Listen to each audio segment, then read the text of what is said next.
Hey guys, good morning, good morning. Today we are going to do a look. I think I'm gonna just do like a really quick 5-minute every day. Like this is what I do for just my face. I haven't done anything today. I'm still in my nightgown and my robe, and I typically don't wear like a ton of makeup if I'm not gonna leave the house. Just for like, around the house. Like if we have a visitor, hopefully they're not scared by my face kind of look. So I haven't done anything yet this morning at all. I still have like a little bit of residual kind of like mascara from yesterday. Yesterday's look was like very clean and simple. And I think that my eyebrows, I wish they were normally this thick, but so they kind of have some like residual powder on them. So yeah, let's get started. I'm just gonna pull my hair back with like a little thing. Actually, my grandma gave this to me a few years ago and I wear it everywhere. So it's just like a little headscarf. It's a little loose, which is fine, but that's usually my go-to when I pull my bangs. Let's see, let's get those out of the way. This just kind of pulls everything back so nothing's flying in my face with this crazy curly hair. Okay, perfect. So let's talk about a skincare routine. Who doesn't have one? That's me. I don't have any skincare routine. So I normally go to my friend Huggies, and I figure this is alcohol free. This is normally for my little one's little bum. We have a 1-year-old son, and he is sensitive to everything under this earth. He has a lot of allergies, just a lot of skin problems, very dry, very itchy. So we've switched to this, and this is kind of normally what I go to for my face. I feel like I've used makeup wipes in the past before, and I have not been happy with them. They either leave like this really oily kind of film on my skin, which I don't know if that's just because it's supposed to be moisturizing, or they do the opposite and they really dry out my skin. Or I've had a lot where, like the makeup wipes are half the size and they claim that they can remove everything. But for me personally, I always feel like they are not getting it all. So like, I mean, look at that. Look. That's just like from one little wipe over. So this is normally how I clean my face. I don't put a lot of soap and water on my face just because my skin by itself is really kind of okay. I wouldn't say I have excessively dry or oily skin. In the wintertime, it does tend to get on the drier side, or like if I have a blemish. This has been there for, I don't know, like maybe a month and a half, and like my skin heals very slowly. So like if I have a blemish or I pick at it, it tends to really dry and get crusty. So I don't normally put soaps on my face just because of that reason. My brother actually, he is doing, I think I mentioned before, he's doing like the YouTube videos and beauty and skincare and all that. And he got this kit from, I think it was either Ulta or Sephora, probably Sephora, that's usually his go-to. And it was $30 and it looked really interesting to me, so I might splurge and do something like that. But I don't tend to just like spend a lot of money on something that beauty related. Okay, so I feel like I'm not really getting too much off of my cloth. I use front, back, and then sometimes I fold it in half just to get a different side going. Make sure it's all really off of there. I didn't do my eyebrows yet. So this is more like what they are normally. I mean, they're still pretty thick, but they're definitely not that darkened and not that precise. I did, for my birthday, go to Ulta and I got my eyebrows done, which was a little unexpected. I was just thinking like I would go and like look at some palettes and stuff, but they were like, girl, you need to get your eyebrows done. So I did. And since then, I've just been trying to maintain. That was back in September and this is December. So like I've just been maintaining under. And one of the things that they recommended is like, don't take anything from up top. Stop. Like, leave it alone. That it's gorgeous. That's beautiful. That's natural. So I've just been trying to maintain like the under, and then sometimes with the tail, I can get a little heavy with over plucking. But yeah, so these are my eyebrows. Au naturel. All right, so I'm just gonna throw that to the side.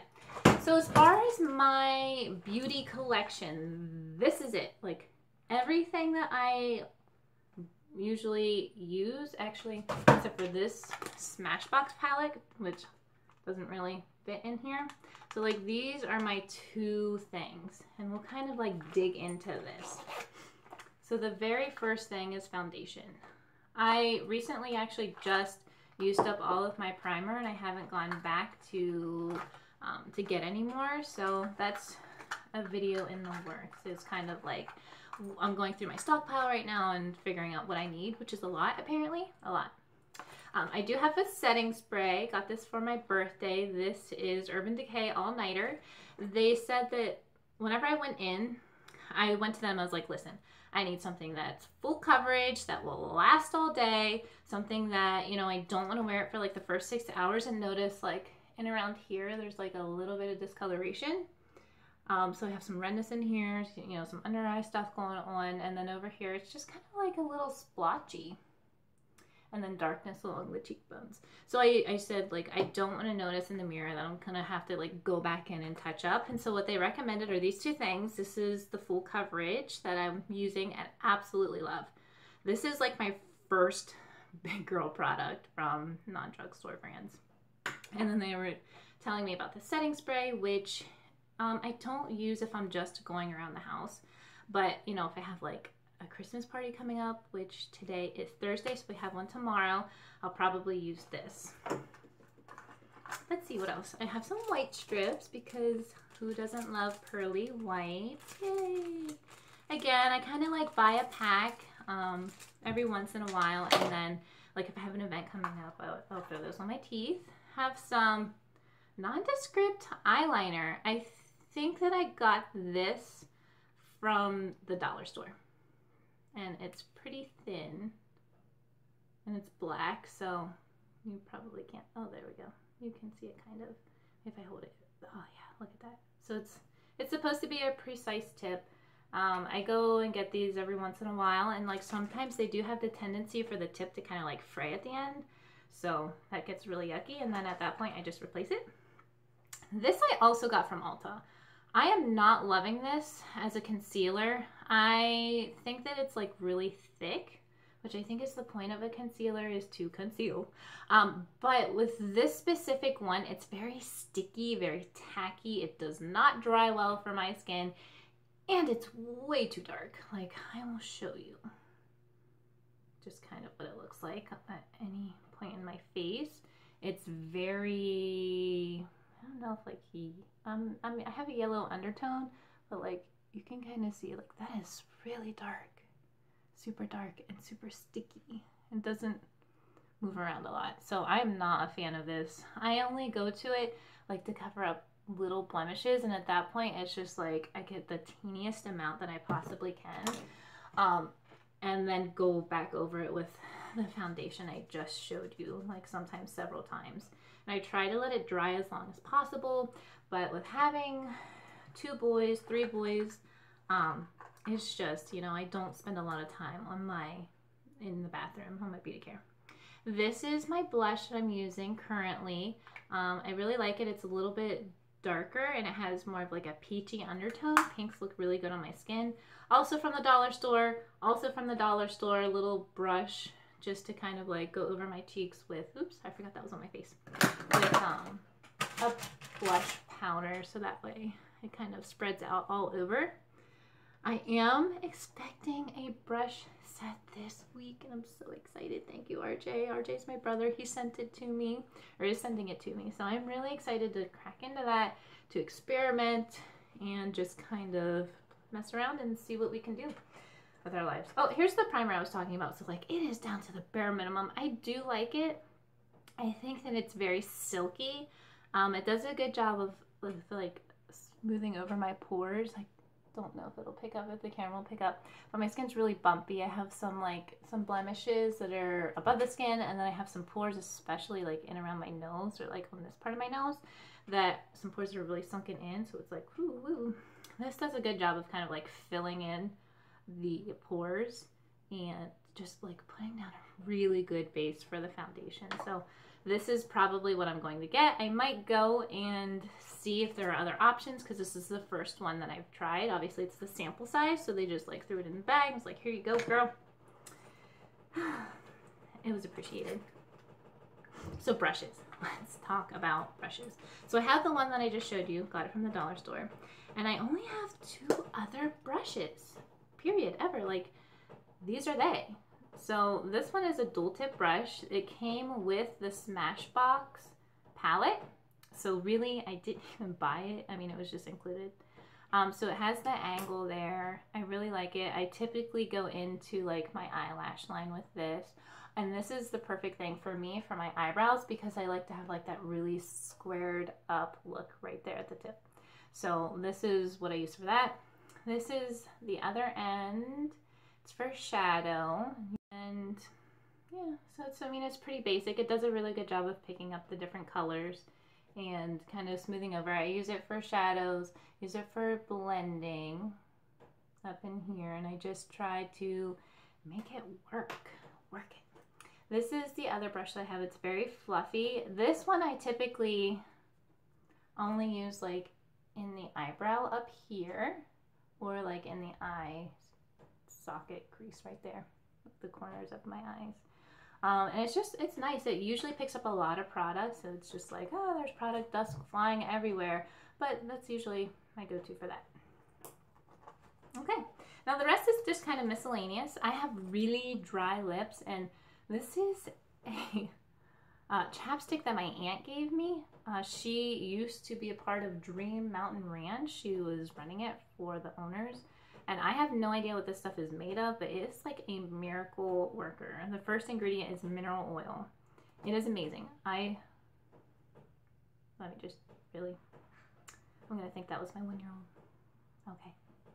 But this is, I'm gonna be really sad the day that this runs out, because it's so smooth, so creamy. My lips are always so dry. They always have been. I have the very worst habit of like picking off the flakes. And I haven't really gotten into a exfoliating regimen with my lips, because I get really, really bad cold sores. Like really bad, super yucky, gross, and it's just painful and it's awful, and it's, you know, I just kind of want to like hide in a hole whenever it happens. So like any type of extra stimulation on my lips tends to draw that out. And so I just don't exfoliate my lips probably nearly as much as I should. Next is mascara. Now this is e.l.f. I am not a huge fan of it, but I don't know, I've just never felt like I've ever loved any mascara that I've ever tried, ever. They are sticky. They usually, like, my eyelashes clump together, and I get like a pin and like I'm picking them apart and hoping I don't stab myself in the eye. So if you guys have any mascaras out there that you like, that, you know, can do the full separation, that really lengthens the lashes. I used to wear false eyelashes before, and I'm not a fan of the glue and the mess and the hassle. I might try the magnetic ones sometime in the future, so stay tuned for that. I'm really curious about those. I like that it won't necessarily like damage the lashes, because you're not, you know, like applying something and then ripping it off and then applying something and then ripping it off. One time I thought it would be a good idea to super glue eyelashes to my eye. Okay, guys, do not do it. It is a terrible idea. Number one, I did not realize that super glue omits fumes. Like, oh boy, it was just horrible. I thought I was gonna go blind, and then it would not stick to the lash, but it was sticking obviously like to my skin. I thought I was gonna glue my eye shut. It was just a terrible idea. It was like probably almost 10 years ago, and since then I don't think I've ever touched super glue again, like for anything, any project, anywhere. Have my handy dandy toothbrush. This is just the head. I keep it in my makeup bag, which isn't the best place, but it weirds me out to just like have it out and open in the bathroom. No, sir, no. So this is a little essential oil thing. This is peppermint oil. I made it pretty strong. I mixed it with coconut oil, and this has saved my life in so many ways, but we'll just focus on the main way. So this is what I use whenever I feel a cold sore. I used to say peppermint right there. Whenever I feel a cold sore, like starting to form or tingle, or just like my lips just don't feel right, this, I put it on and I have not had a cold sore since. So knock on wood. That's actually, that might be real wood. So, you know, knock on wood. This has been like the miracle. My video keeps stopping recording. I don't know if it's just because I don't have enough memory. So if it seems a little choppy, guys, hopefully I can edit it out to make it a little bit more smooth. Wet n Wild. I picked this color. I got it from the dollar store. It's like a very berry color. I picked it for winter. I like to try to do looks appropriate for like each season. I like to dress for each season. That's very exciting for me. And then the rest, I got this brow pencil from Ulta. I don't use it as much as I thought that I would. You know, usually I have to like draw on my hand or something like that before it like really warms up and gets soft. And you know, it's really nice. It's a very fine point. You can move it up or down, which is really nice. But I just don't find myself reaching for it like I thought that I would. And then the rest are just tweezers. I feel like every standard person should have these. And fingernail clippers, because you just never know when you're going to need them. And then, of course, like my go-to earrings. I mean, these aren't specifically my go-to, but like earrings are my go-to accessory. I love vintage earrings. I love studs. I don't wear hoops. I don't wear anything dangly. I like it nice and tight and big, right around my ears, like something, you know, from like the 50s kind of look. So yeah, that's it. This is it. Plus, like I mentioned before, the Smashbox palette, which I will open for you. No falsies, no falsies. You can see I'm recording. There we go. On a box, my Ulta box. Oh, RJ, thank you. So yeah, this is what I use for my eyeshadows. It's not a very extensive palette. It's, you know, pretty neutral, I want to say, with the blacks, taupes, tans, nudes. I will say these colors, the peach, there are like two different ones, a brighter one and one with like more of a dingier undertone. That was very surprising for me. I didn't think that I would like those, and I didn't think, I was kind of like, what's the point of those colors? You know, I'm not going to be using them. But they work really well on my skin, especially for like the most subtle transition tone ever. Like, and you can kind of see it. Naturally, my eyes have like that peachy color in that area anyways, and so it really complements that area. Okay, so now on to the fun stuff. Let's put on some makeup. Everybody, so I have to keep this really short and sweet. I have like 30 seconds left of storage on my phone. So I didn't get to film me actually applying the finished look, but here it is. It took more than 5 minutes, admittedly. So I think next time we will go for that 5-minute look. And until then, I will see you next time. Take care.